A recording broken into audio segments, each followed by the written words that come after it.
Живой докладчик. Тут речь будет вот о чем. Когда мы внедряем новые технологии в нашей компании, когда мы начинаем работать по гибким технологиям, у нас есть один процесс, который нам может очень сильно мешать, это риск-менеджмент.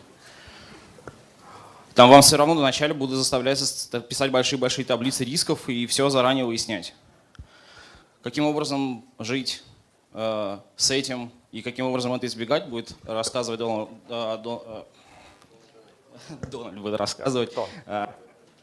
Вот, поприветствуйте. Thank you. So I'm going to say something here. So, добрый день. Мне очень нравится быть здесь, в Москве. Когда я был молодым человеком, мой друг сказал, что интеллигентный человек должен говорить по-русски. So, 40 лет назад я изучал русский язык в университете. Очень грустно, что я все забил, потому я буду говорить по-английски. So, in case that wasn't translated into English, I was saying that it's not an accident that I speak Russian. I actually studied Russian in school, but it was a very long time ago. So we'll talk in English. Okay, I want to talk about this problem of robustness and the way we think about uncertainty in product development processes. And the primary mentality that we see, and the one we get from manufacturing, is the idea that variability is bad. Because in manufacturing, we will almost always make money if we reduce the variability within the process. And to me, that's an extremely dangerous idea, to take that idea and move it into product development. And I want to explain some of the technical reasons behind why I feel that way. Now, the typical strategy of people who deal with variability when they believe variability is bad, one thing they do is they try to protect themselves from the variability by doing things choosing to do things that are lower variability. So that's one strategy. They reduce the risk they're taking, and you could see where that would affect innovation. The second thing that you'll see people doing, like with theory of constraints, is they commit to things that are more variable, but they insert buffers between their commitment and the likely outcome. And so they undercommit on performance, they undercommit on schedule, they undercommit on budget. And those choices have economic consequences. So let's take a look at the first strategy. The first strategy is, well, I'm not going to do things that are risky. So this would be like if you told your child in school, I want you to get good grades, and the child said, oh, I have a strategy for getting good grades. I'm only going to take easy courses. And that will, in fact, achieve the objective of not getting bad grades, but it might not give you an education if you do that. So you have to be clear what the purpose is. And the same is true when you're competing in a commercial environment, is that if you only choose to do easy things and your competitors choose to do more difficult things, you're not going to gain a commercial advantage. Now, the other strategy is actually more dangerous because people can recognize when they're doing very easy things. The other strategy is people say, I'm going to do something that has a large variability in it, but instead of committing to the most likely outcome, what I'll do is I'll commit to a very conservative outcome. So I will end up committing to, I'll make this tail small, not because I'm doing something easy, but because I'm inserting a buffer in the process. And that, if you think about that, and I'll show you this in a diagram in a second, is what you're doing is you need to think about what currency am I spending to buy a reduction in variability? And the currency here, by undercommitting on schedule, is you're spending the currency of cycle time to reduce a variability in cycle time. Well, if you do any sort of economic analysis and you ask the question, how valuable is cycle time in most technical businesses, spending the currency of cycle time as a way of making conformance look good is a very expensive way to deal with the problem. So I'll just show you this. This is the land of Kolmogorov, so you understand probability and statistics, right?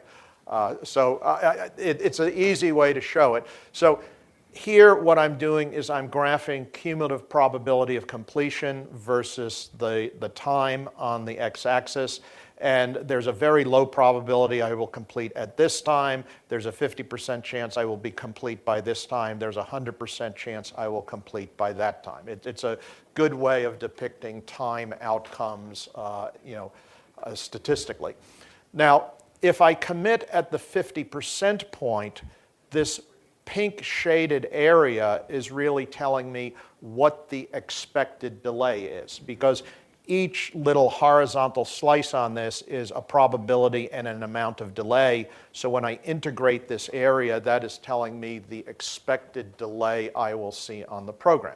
And this yellow area, which most people don't pay attention to, they only pay attention to what the expected delay is.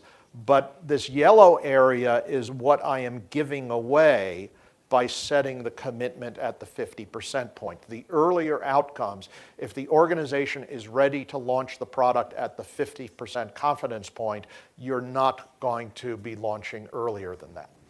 Now, what happens when we get conservative and we start shifting up to the 90% point? So I move up here and I have a 90% confidence that the project will be complete by that time. And I have a very small tail there of what is the likely delay on the process. But what I'm really losing is this red shaded area. I'm losing all of the opportunity to end up delivering earlier than that commitment point, particularly when you're coordinating multiple departments in an organization to all align around the 90% point. And the problem is, if you are competing against other companies who are committing at the 50% point and you're building in the extra margin in your schedule so you can look like you have very good conformance with your schedule, you're often going to be later than the other companies in introducing the innovations. Okay, so this is the problem of avoiding the variability. Now, when people conclude that variability is bad, their antidote is often robustness, sort of the strength of the system. So one approach to robustness is what I would call passive robustness. And there what you do is, and in fact, this is my first trip to Russia, so I've never seen a Russian tractor. But one of the examples we always give in America for robust design is the way Russians design tractors, because we've always heard stories that the tractors are designed with very high design margins and they last for 40 years. There's lots of margin in a Russian tractor, but that is the classic idea of robustness. You increase the margin, you will tend to increase the inertia in the systems, and the system will not respond to a perturbation, a disruptive force, but there is actually a cost with making variability go away by using robustness as the tool. And I can explain it pretty easily. If you look at something like a sailboat, what passive robustness would be in the operation of a sailboat. So this is an America's Cup yacht by New Zealand, who ended up, little tiny nation that ended up beating the United States in the America's Cup back in 1995. Very smart people, but they didn't have as much money. Well, if you the winds that you deal with when you're sailing are variable, and you cannot make that variability go away. The only way you can make the variability go away is you don't sail. You end up leaving your boat in the port. But if you're going to sail, you're going to deal with variable winds. One way to passively cope with that variability is to say, I'm going to reduce the amount, because the winds can capsize you. They can tip the boat over. So you say, and if you capsize, you lose the race. So you don't want to capsize. And one strategy is I expose less sail. I use smaller sails in order to, and that will prevent you from capsizing. The smaller you make the sail, the less force will be capsizing your boat. The problem is small sails make you go slower, and you don't win races when you end up going slower. So in fact, what you do is you use a form of active robustness, which is the people on the boat shift over. The term in English is called hiking out, but the people go to the opposite side from the side that the boat is tilting to in order to compensate for the moment that is being caused by the wind. And then they move back. And the difference between the active robustness and the passive robustness is, for passive robustness, you're paying the cost of that robustness 100% of the time. For active robustness, you're only incurring the cost at the time you need it. You're not sort of paying the cost all the time.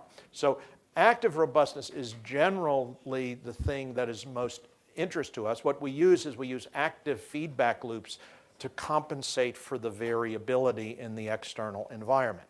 And it'll achieve stability, but the problem is, although you get the stability, you can often mask the deterioration in the system. That you can actually be losing margin in your system, and you won't see it because the feedback loop ends up hiding it from you.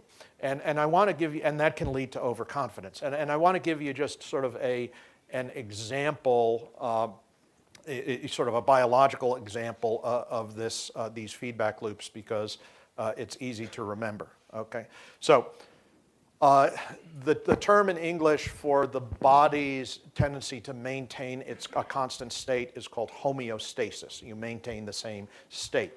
And if you have a major trauma, like a major injury that causes you to bleed a lot, your body will try to, even though you're losing blood, your body will try to keep you alive. And in particular, it is trying to maintain blood flow to the brain, because when you don't get blood flow to the brain, you do stupid things, and being stupid hurts your chance of survival. And so you want to have blood flow to the brain. Now, in shock, this is the state of this is called shock, the term we use in English. It might be the same term in Russian, I don't know. But there are two stages of shock. One is known as compensating shock, which is when the feedback loops are working effectively. And the other one is decompensating shock, which is when the feedback loops lose the ability to keep the person alive. So during compensating shock, the type of shock we're talking about, there are multiple types of shock in medicine, but what we're talking about, it's known as hypovolemic shock, is you have a low level of volume in your bloodstream. It's called hypovolemic. So what happens is you get the injury, you're losing the blood, but the interesting thing is you're going to see the blood pressure is staying normal. Is your key performance indicator, which is blood pressure, and blood pressure is determining the flow of blood to the brain and things, that's looking good. And alertness, which is one of the other things we monitor on somebody who has been injured, is that, can they respond to questions and things. That will be preserved as well. But it doesn't mean that the system is not deteriorating. What is actually happening is the heart stroke volume, the quantity of blood you pump at a moment in time, gets larger. You get what is called vascular or vasoconstriction. Your body stops sending blood to portions of the body that don't need it. It says, we don't need blood in the digestive system, we need blood in the brain. So it starts shutting down a lot of the peripheral circulation. it increases the heart rate, it increases the respiration rate, and that's what ends up preserving your consciousness and alertness when you initially go into shock. So what is actually happening is there are indicators that are changing, but the indicators are not the ones you normally monitor. They're not key performance indicators. And what will happen in uncompensated shock is you are no longer able to maintain the blood flow to the brain, and then the heart rate drops, the breathing slows, you stop providing oxygenated blood to the brain and things, you start losing the ability to produce the oxygenated blood. And in decompensating shock, that's the dangerous stage of shock because very often you end up being dead. As you transition into decompensation, you don't have very much time left that you will remain alive unless people can do something to give you extra blood. And so what is happening there in decompensating shock is you see this, the heart rate keeps going up, but blood pressure is dropping, alertness is dropping, and then eventually you reach the point where the low blood pressure, the heart starts slowing down, and then you're going to be dead. Now, the interesting thing about this, and this is true in engineering systems, in product development processes, as well as in the human body, is that you actually always have indicators that the system is losing margin. You just have to pay attention to the right indicators. And those correct indicators are actually not the key performance indicators that you traditionally think of as being important. So you might think of things like meeting the schedule and meeting the product requirements and meeting the budget as being extremely important. And you say, these are the things we need to monitor in our program. But let's say the team is very reliably meeting their schedule week after week after week. But what is happening is initially the team is working 8 hours a day, and then they're working 10 hours a day, and then they're working 12 hours a day, and then they're working 16 hours a day, is that you are losing margin in that system. You are approaching the point where that will fail catastrophically on you. But if you're only measuring are the deliverables done on time, you will miss the fact that the system is losing its margin. Okay, so it's very important when we monitor our systems, particularly if we have chosen, this is not a problem with passive robustness. Passive robustness doesn't produce these problems, but active robustness is an extremely good technique to control things in the presence of uncertainty, but you really need to pay attention to the health of the feedback loops and how much margin you actually have in the feedback loop when you're using that strategy. Now, what I want to look at now is another way of looking at this problem. So the legacy we have from a lot of engineering and certainly all of manufacturing is that variability is always evil. Now, if you went to an economist and you said, you know, in manufacturing we have learned that you maximize economic outcomes if you minimize variability, and that this is always true, the economist would tell you, oh, you understand nothing about economics. You obviously understand nothing about economics or finance or business if you think minimizing variability maximizes economic outcomes. Now, why would they say that? Back in the 1990s, there were two Americans that won the Nobel Prize in economics for the Black-Scholes option pricing model. It was Robert Merton and Myron Scholes did it. Black had died, and you don't get a Nobel Prize if you're dead when they're awarding the prize. But it was the first time anybody had precisely quantified the value of an option, the financial value in the option. And I want to sort of explain what the logic was of what they were doing and then relate it to product development. So the idea on a stock option is that you have a strike price. That is the price at which you are allowed to buy the security, the stock that you have an option on. So let's say you have an option to buy Apple stock for $110 a share. If on the day the option expires, the price is below $100 a share, below 110, let's say it's down at $90, you will not exercise the option. You're not going to buy the stock for $110 if it's available on the market for $90. So you lose the value of the option. But it doesn't matter how far below $110 it is you will always lose exactly the same amount of money. And this is what we call the payoff function. Now, if the stock is above $110, for every dollar it is above, then you make an extra dollar. And we call this an asymmetric payoff function because the upside is higher than the downside on it. Now, the future price of the stock is actually unpredictable. It's a log normal distribution, looks a lot like a normal distribution. Or it's the best fit is log normal. It's not actually precisely log normal. It has fatter tails. But the interesting thing about it is that when you multiply this, the way we get mathematically, the way we compute an expectation is we multiply a probability function by another function. So for an economic expectation, we multiply the probability function by the payoff function. I multiply these functions together, I get something like this. This graph of expected payoff is telling us what portion of the option's value is coming from different price points that might occur in the future.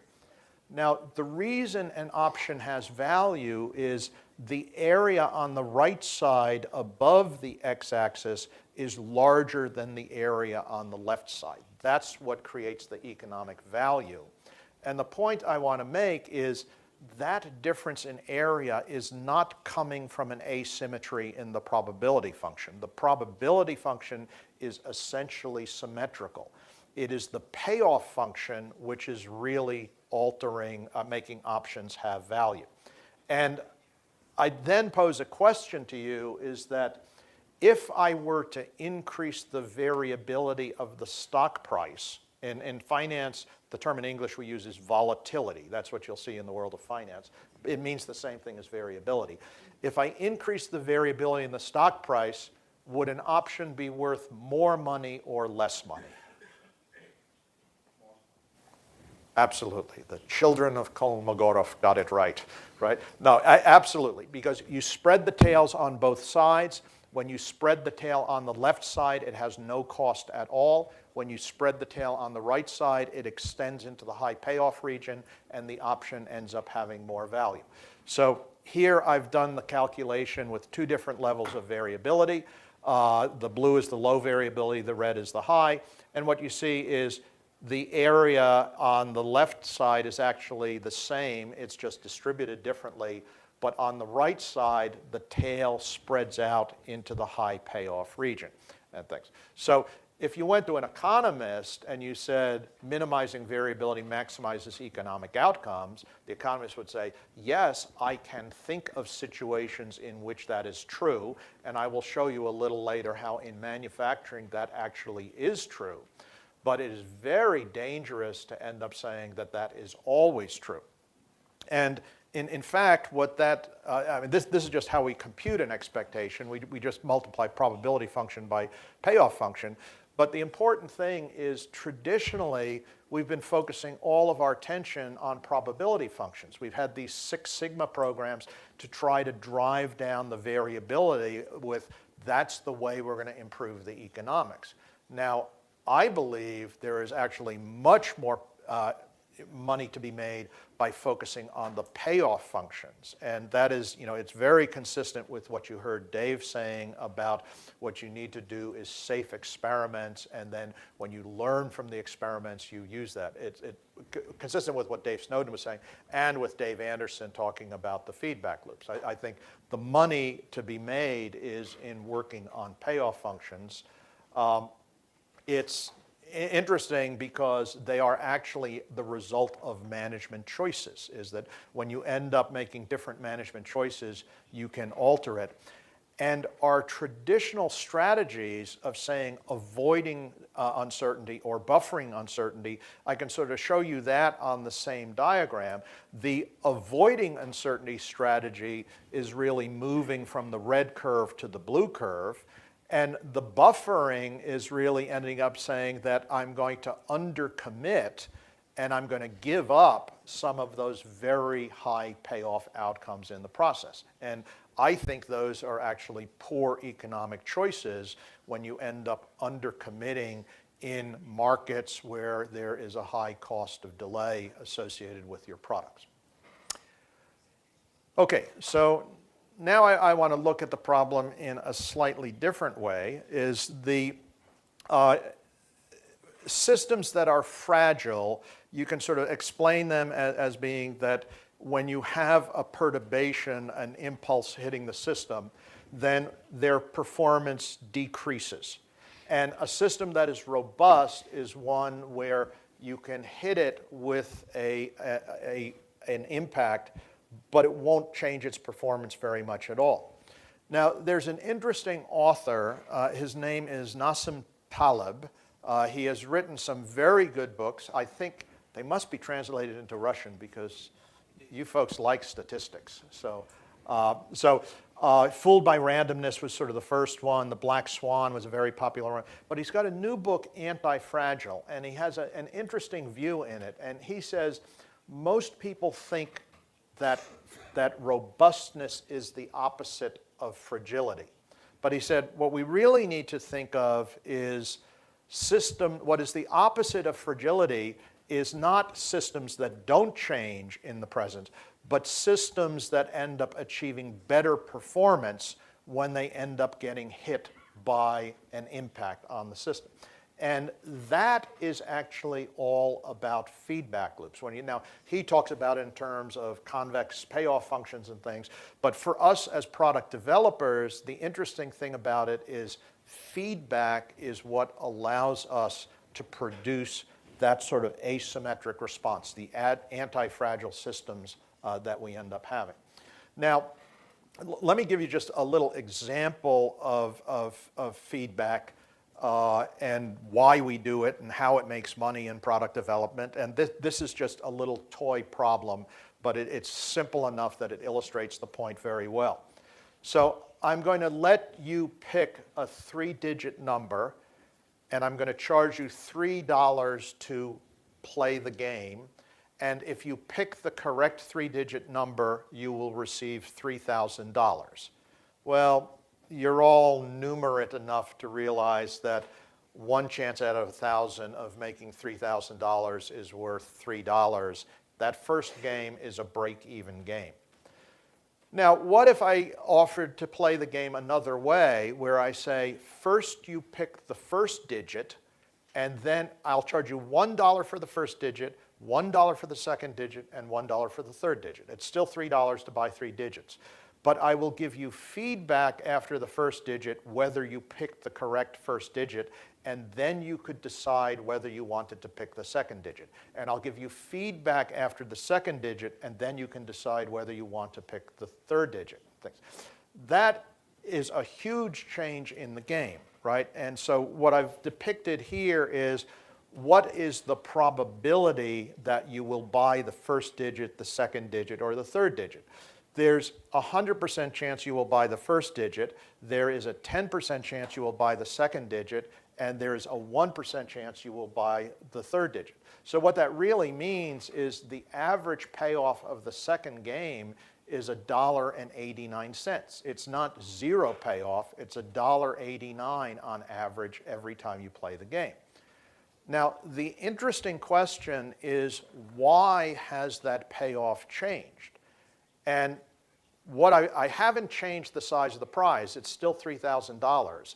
I haven't changed the chance that you will pick the correct 3-digit number, it's still 1 out of 1,000. I haven't changed the cost of buying 3-digit, it's still $3.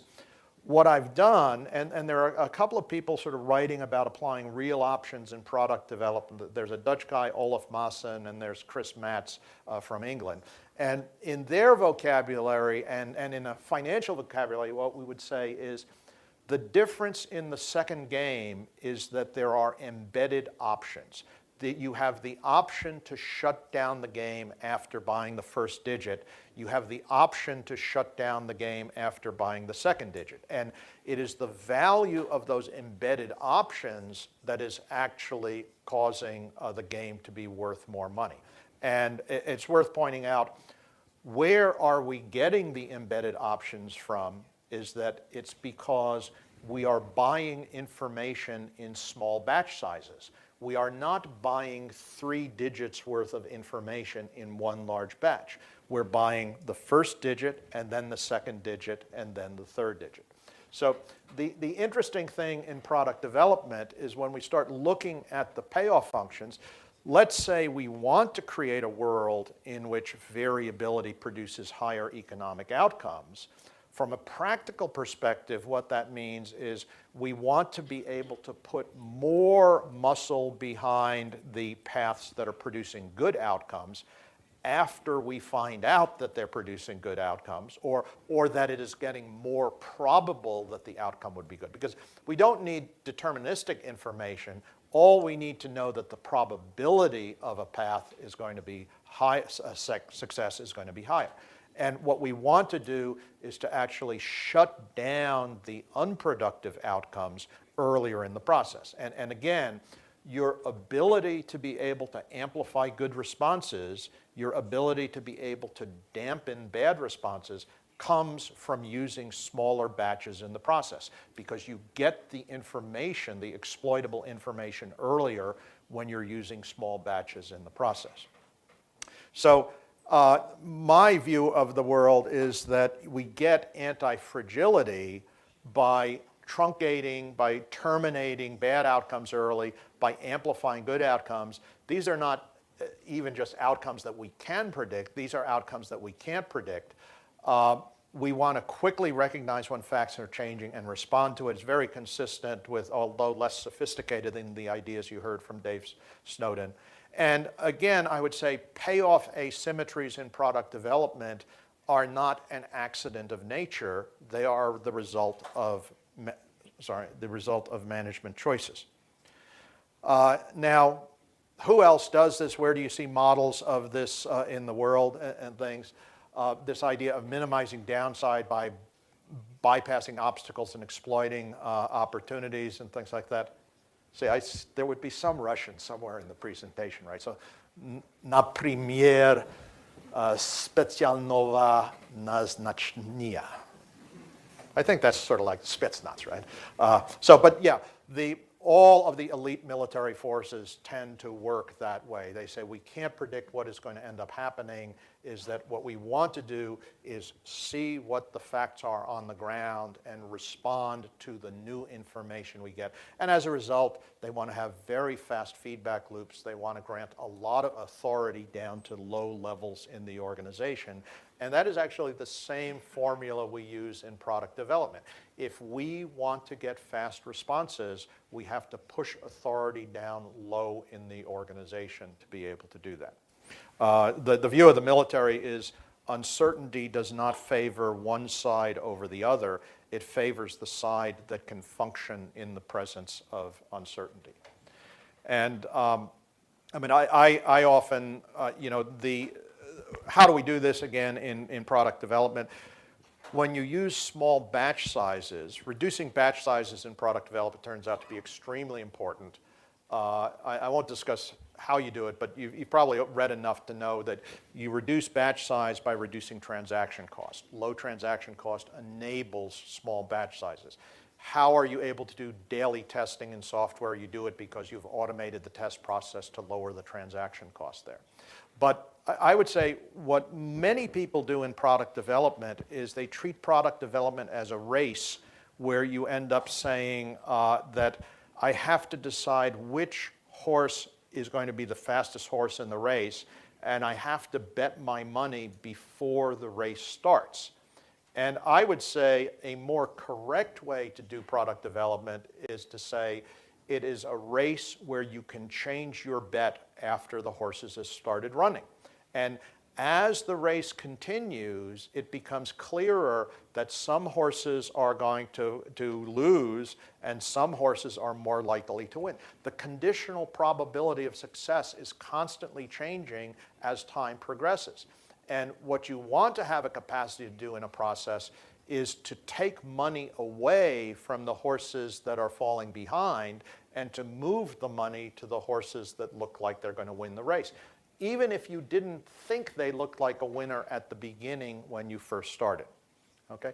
Now, the interesting thing about this is none of this kind of thinking shows up in lean manufacturing, in the manufacturing world. It actually shows up very much in the lean startup world. The idea of saying, what I'm going to do is I'm going to have a hypothesis that I test, and if I get a good outcome, I'll continue to persist, and if I get a bad outcome, I will pivot and adjust my course. So bet on the horses as close to the end of the race as you can get. And now, why did the manufacturing people have a different view of the world? The payoff function that you have in manufacturing is something called the Taguchi loss function. And what it refers to is whenever I deviate from my target, either being above or below, I end up incurring a loss. Either my design has too much quality in it or it has too little quality in it. And if I told you the payoff function looked like this, what amount of variability would you want to have? What would be the ideal amount of variability to have? 0 variability. So the manufacturing conclusion is absolutely correct for that domain, but the problem is the domain of product development usually has huge payoff asymmetries, and the ideas we get from manufacturing about variability are wrong most of the time in product development. They're right as the product is entering the factory, but they're wrong for the beginning of the process. Okay, so here are just sort of a few takeaways before lunch. Don't fear variability. I don't think variability, and don't celebrate variability. It's only variability in the presence of asymmetric payoffs that ends up making you money. It's not, variability is not either good or evil. It depends on the system that you're putting the variability through. Be really careful with buffers. I've seen a lot of people making mistakes by inserting time buffers, which really throws away a lot of money. Monitor your safety margins because there are leading indicators that will tell you your system is losing active robustness. Focus on the payoff functions, not the probabilities. Accelerate the feedback loops. Is that, now you could bring it to the point of going too extreme here. Sometimes if your batch size is too small and your feedback loop is too fast, you will respond to noise instead of signal. But in fact, accelerating feedback loops is probably the correct thing to do for 99% of product developers. Buy information in small batches.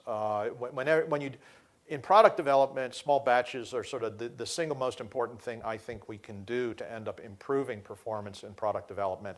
And buying information in small batches gives you the chance to exploit it. And it's even more important when you have high variability. Think like a smart gambler. Create options to bypass obstacles and exploit opportunities. Shut down your unproductive paths early. And then I always tell people is that you can get really distracted by this idea of conformance, that I need to conform to the original plan that I set out for. And I would say that what we want to do in product development is we want to train people and enable people to make good economic choices. So you may start a development process believing a feature is important to 50% of the customers, believing it will take you 1 week of work to do it. You may get into your development process, discover the feature is important to 5% of the customers instead of 50%, and that it's going to take 10 weeks instead of 1 week. That is a factor of 100 difference in the benefit to cost ratio between when you started and when you're partway through the process. I've never seen a feature that will survive a factor of 100 difference in the cost of the benefit to cost ratio. So you need to have a mechanism to bring that question back on the table and to evaluate whether it still makes sense. Because when the facts change, you need to change what you're doing. Okay, so that's what I wanted to cover, and some of you are already familiar with these books. I saw a copy of the middle one, and somebody had an electronic copy of the other one. Those little blue squares and black triangles, I don't know if they use those down in Sochi, but in the US that means easy, easy, hard. If you think it's hard to read in English, it's hard to read for people who are native speakers of English because it's a pretty dense book. So, but it's broken into little tiny batches and you should be able to read it. Okay, so that's what I wanted to cover.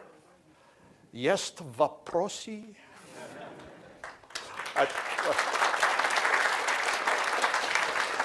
Or you should say есть вопросы. Yeah. Продолжать.